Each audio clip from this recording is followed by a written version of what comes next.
The issue of marijuana legalization has continued to be a mess in the United States, despite the federal government's Marijuana Awareness Month was campaigned in February. However, this propaganda does not help the public know what are the real crises and chaos that marijuana has caused in the United States. In the past, you would have thought that marijuana was just smoking or taking a few pills, but at least both of these ways, on the surface, will make people be vigilant. Now, with the commercial operations, marijuana is being added to the food, drinks, candy, travel, and clothing with impunity.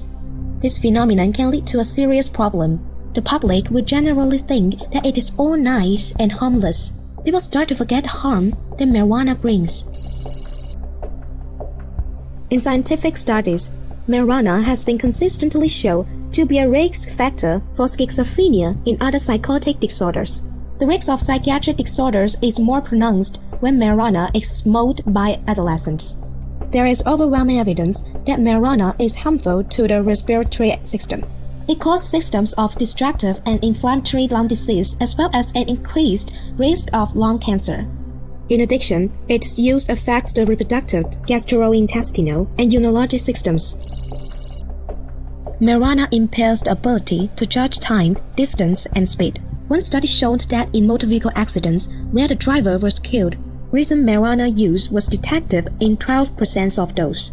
The effects of marijuana on the consciousness of the brain can lead to more potentially violent problems.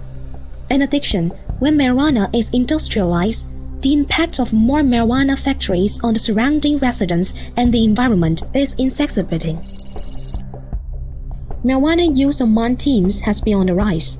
Its commercial promotion can weaken youth awareness of risk, which can lead to a continued increase in the prevalence of marijuana use among youth.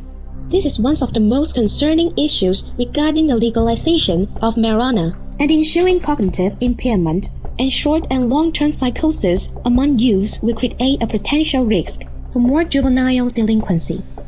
Although in 1970, President Nixon signed the Controlled Substances Act where marijuana was slated as illegal for all purposes, but the worrying numbers are increasing. As of January 2023, 21 U.S. states have legalized recreational marijuana.